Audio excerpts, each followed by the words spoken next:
الحمد لله. إن الحمد لله نحمده ونستعينه ونستغفره ونعوذ بالله من شرور أنفسنا ومن سيئات أعمالنا. من يهده الله فلا مضل له ومن يضلل فلا هادي له، وأشهد أن لا إله إلا الله وحده لا شريك له، وأشهد أن محمدا عبده ورسوله.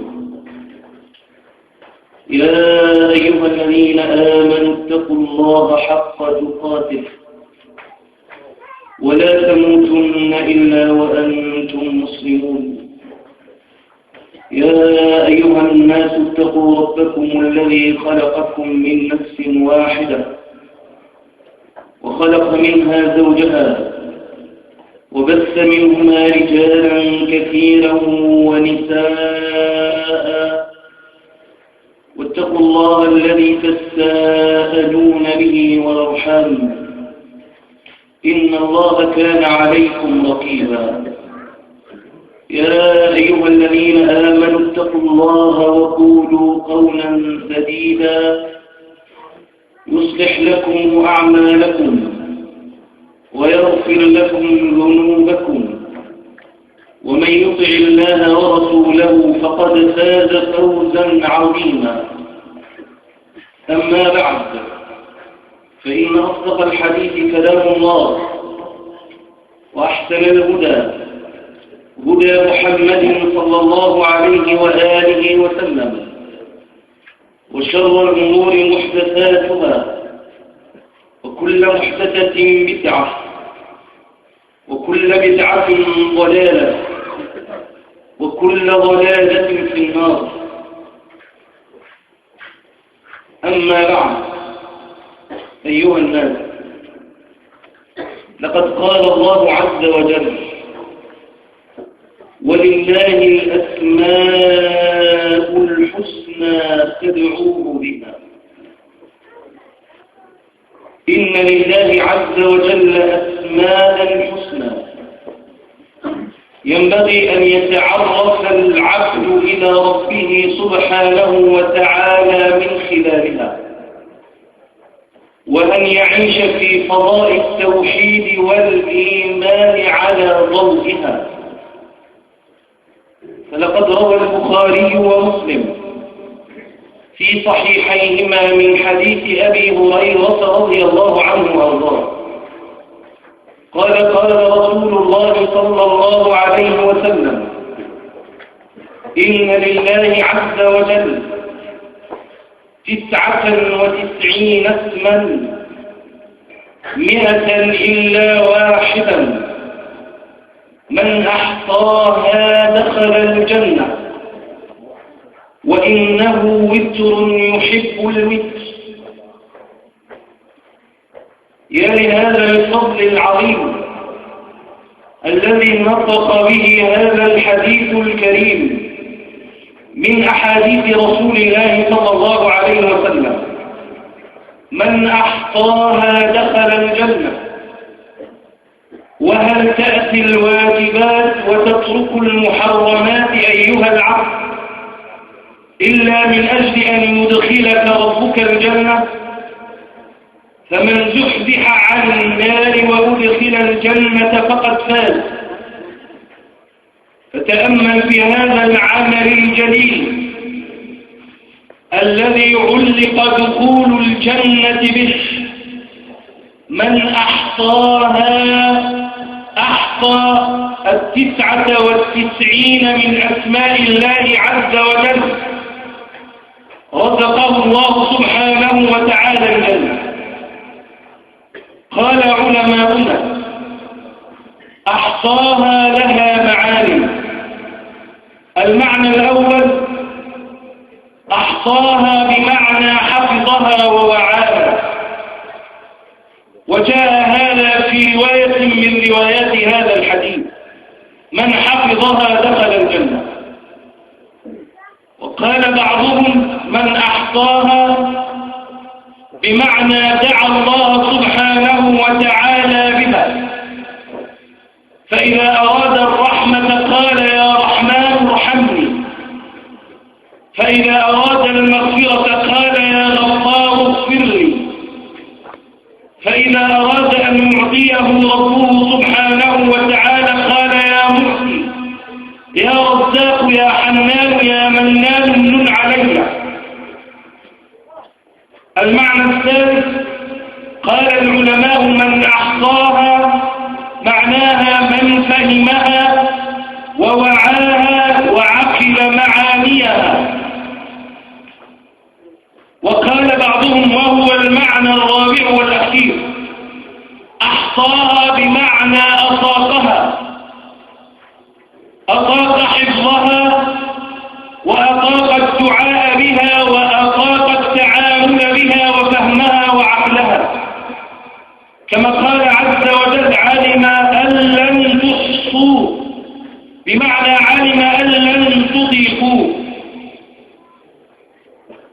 من هذا الحديث أريد أن أنطلق أيها الإخوة الكرام في أن أعيش وإياكم في ظلال اسم من أسماء الله عز وجل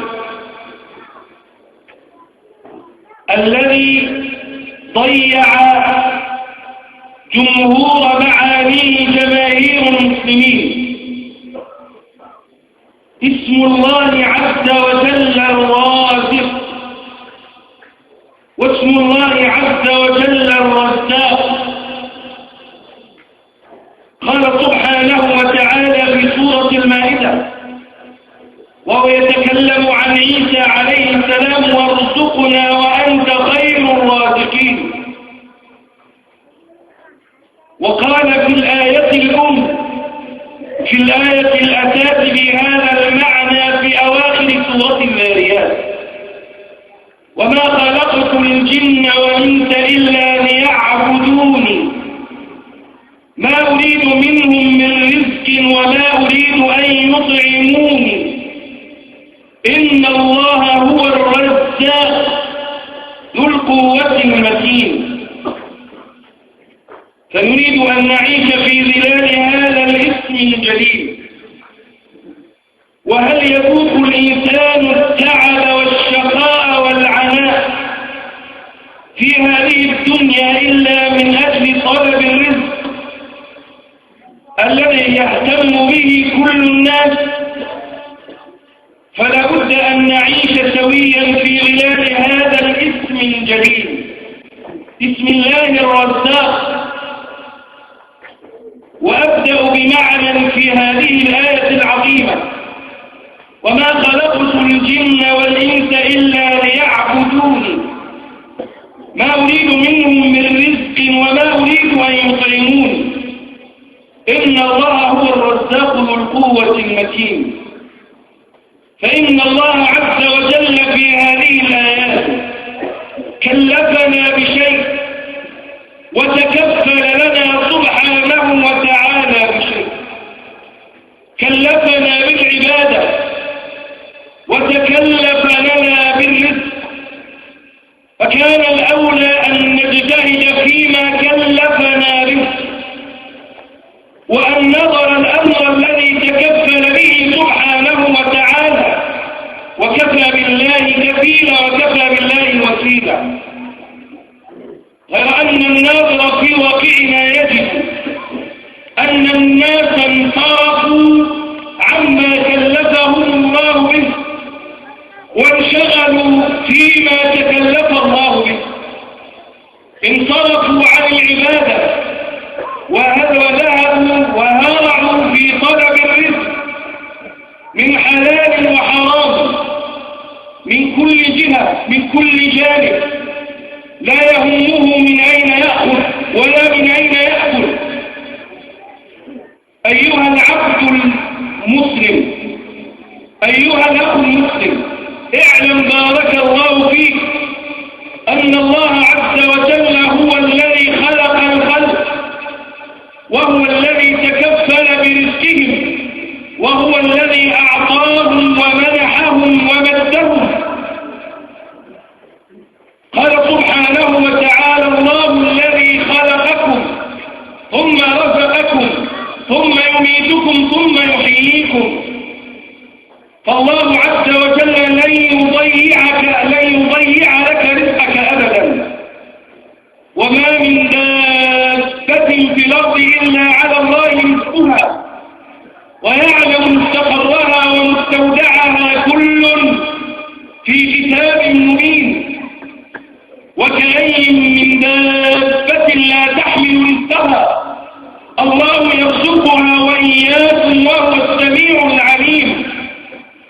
الله عز وجل هو الذي خلقك، هو الذي يتكفل برزقك. لا بد أن تعتقد هذا اعتقادا يقينيا لا ريب فيه ولا شك. وإياك أن تظن أو أن يدور بخلدك أو أن يطور بك شك في أن الذي يرزقك رجل من الناس أو أحد من الناس. إن الرزق بيد الله عز وجل. ومنه نعلم عظم تلك الكلمات الآثمة، الكلمات الشائرة، عندما يقول بعض الناس لبعض الناس: سأقطع عنك خبزتك. ماذا تقول؟ عن ماذا تتكلم أيها العبد الضعيف؟ من أنت؟ الرزق بيد الله عز وجل.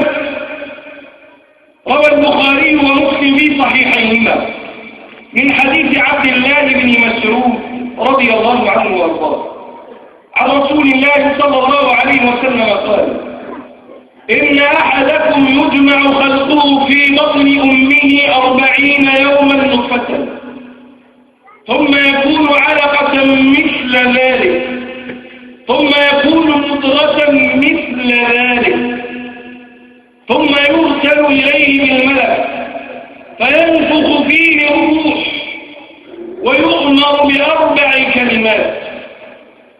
أتدرون ما أول هذه الكلمات؟ يؤمر بكتب رزقه وعمله وأجله وشقي أو سعيد. أول ما يكتبه المولى سبحانه وتعالى لك وأنت في بطن أمك هو رزقك. إذا فلم يقطع عنك أي إنسان الرزق مهما بلغ. فلو اجتمع أهل الأرض كلهم صغيرهم وكبيرهم إنسهم وجنهم على أن يمنعوك رزقا أعطاك الله إياه فلن يستطيعوا ذلك. وإن اجتمع أهل الأرض على أن ينيلوك شربة ماء ولم يقدرها المولى سبحانه وتعالى لك فسوف تموت قبل أن تموت. قال عبد الملك بن مروان الخليفة الأموي: كنت عند معاوية بن أبي سفيان رضي الله عنه وارضاه. قال: وكنا في طعام فرفع معاوية اللقمة إلى فيه فأراد أن يصيغها وأن يأكلها ففكر في شيء فأرجعها إلى الطعام. ثم بعد ذلك رأى لقمته فأراد أن يأكلها فإذا به يتذكر شيئا فإذا به يردها إلى الطبق. قال عبد الملك: فأخذت لقمته فأكلتها. قال: فخطب الناس في ذلك بعد أن رأى ما حدث له وما حدث لعبد الملك. قال: أيها الناس، إن الرجل ليرفع اللقمة إلى فيه مرة أو مرتين وإن الله عز وجل قد كتبها لك. لابد أن تعتقد هذا المعنى الجليل إذا أردت حسن التعامل مع اسم الله عز وجل الرزاق. الله عز وجل هو الذي يرزقك. واعلم أيها الأخ الكريم